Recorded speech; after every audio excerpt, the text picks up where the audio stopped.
ಪ್ರಿಯರೇ, ದಿನದ ಬದುಕಿಗೊಂದು ಕ್ರಿಸ್ತನ ಈ ದನಿ ನಮ್ಮೆಲ್ಲರಿಗೂ ಪ್ರೇರಣೆಯಾಗಲಿ. ಪೂಜಾ ವಿಧಿಯ ಸಾಧಾರಣ ಕಾಲದ 13ನೆಯ ವಾರ, ಜುಲೈ 6, 2024 ಶನಿವಾರ. ಮತ್ತಾಯನು ಬರೆದ ಪವಿತ್ರ ಶುಭ ಸಂದೇಶದಿಂದ ವಾಚನ. 9ನೇ ಅಧ್ಯಾಯ 14ರಿಂದ 17ರವರೆಗಿನ ವಚನಗಳು.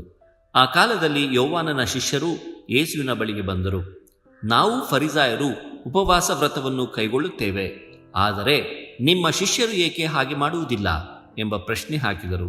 ಅದಕ್ಕೆ ಯೇಸು, ಮದುವಣಿಗನು ಜೊತೆಯಲ್ಲಿರುವಷ್ಟು ಕಾಲ ಅವನ ಆಪ್ತರು ದುಃಖಪಡುವುದುಂಟೆ? ಮದುವಣಿಗನು ಅವರಿಂದ ಅಗಲಬೇಕಾದ ಕಾಲವು ಬರುವುದು, ಆಗ ಅವರು ಉಪವಾಸ ಮಾಡುವರು. ಹಳೆಯ ಅಂಗಿಗೆ ಹೊಸ ಬಟ್ಟೆಯ ತೇಪೆಯನ್ನು ಯಾರೂ ಹಾಕುವುದಿಲ್ಲ, ಏಕೆಂದರೆ ಹೊಸ ತೇಪೆಯು ಹಳೆಯ ಅಂಗಿಯನ್ನು ಹಿಂಜುವುದರಿಂದ ಹರಕು ಹೆಚ್ಚಾಗುತ್ತದೆ. ಅಂತೆಯೇ ಹಳೆಯ ಬುದ್ದಲಿಗಳಲ್ಲಿ ಹೊಸ ಮದ್ಯವನ್ನು ತುಂಬಿಡುವುದಿಲ್ಲ. ತುಂಬಿಟ್ಟರೆ ಬುದ್ದಲಿಗಳು ಬಿರಿಯುತ್ತವೆ, ಮದ್ಯವು ಚೆಲ್ಲಿ ಹೋಗುತ್ತದೆ, ಬುದ್ದಲಿಗಳೂ ಹಾಳಾಗುತ್ತವೆ. ಹೊಸ ಮದ್ಯವನ್ನು ಹೊಸ ಬುದ್ದಲಿಗಳಲ್ಲೇ ತುಂಬಿಡುತ್ತಾರೆ, ಆಗ ಎರಡೂ ಉಳಿಯುತ್ತವೆ ಎಂದರು. ಪ್ರಭುವಿನ ಶುಭ ಸಂದೇಶ. ಕ್ರಿಸ್ತರೇ ನಿಮಗೆ ಸ್ತುತಿಸಲಲಿ. ಚಿಂತನೆ: ಯೇಸುವಿನ ಹೊಸತನ, ಸಂತೋಷ ಮತ್ತು ಇತರರ ಬಗ್ಗೆ ಹೆಚ್ಚು ಕಾಳಜಿ ನಮ್ಮಲ್ಲಿ ಬೆಳೆಯಲಿ. ಪ್ರಭು ಯೇಸುವಿನಲ್ಲಿ ಆತ್ಮೀಯರೇ, ಇಂದಿನ ವಾಚನದಲ್ಲಿ ದೇವರು ಇಸ್ರಾಯೇಲರನ್ನು ಪುನಃ ಕಟ್ಟಿ ನಿರ್ಮಿಸುವೆನು, ಅವರ ಪಾಳು ಬಿದ್ದ ಪಟ್ಟಣಗಳನ್ನು ಕಟ್ಟಿ ಬೆಳೆಸುವೆನು ಎಂದು ತಿಳಿಸುತ್ತಾರೆ. ಶುಭ ಸಂದೇಶದಲ್ಲಿ ಯೇಸು ತಾನು ಮದುವಣಿಗನೆಂದು ತಿಳಿಸಿ, ತನ್ನ ಸಂಗಡವಿರುವವರು ನಾನಿರುವವರೆಗೂ ಅವರು ದುಃಖ ಸಂಕಷ್ಟಗಳನ್ನು ಧೈರ್ಯದಿಂದ ಎದುರಿಸುತ್ತಾರೆಂದು ತಿಳಿಸುತ್ತಾರೆ.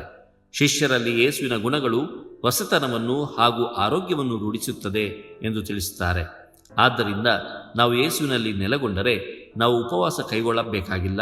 ಬದಲಿಗೆ ಅವರ ಪ್ರೀತಿ ಬಾಳ್ವೆಯ ಸಂಕೇತವಾಗಿ ಸಂತೋಷದಿಂದ ನಗುನಗುತ್ತಾ ಬಾಳಲು ಸಾಧ್ಯವಾಗುತ್ತದೆ.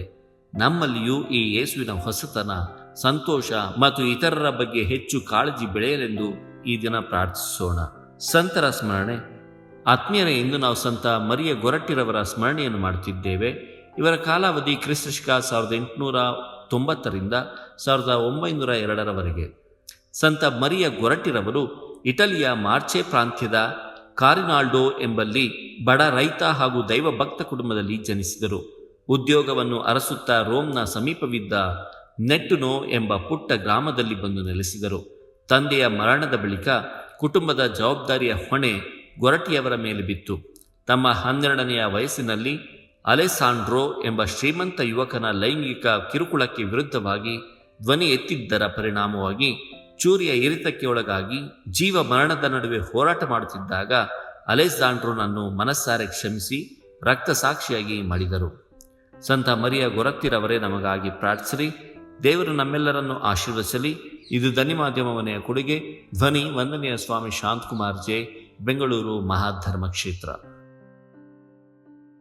ಪ್ರಿಯರೇ, ಈ ಚಾನೆಲ್ ಅನ್ನು ಸಬ್ಸ್ಕ್ರೈಬ್ ಮಾಡಿ ಪ್ರತಿದಿನ ದೇವರ ವಾಕ್ಯವನ್ನು ಆಲಿಸುತ್ತಾ ಅದನ್ನು ಇತರರೊಂದಿಗೆ ಹಂಚಿಕೊಳ್ಳಲು ನಮಗೆ ನೆರವಾಗಿರಿ. ಧನ್ಯವಾದಗಳು.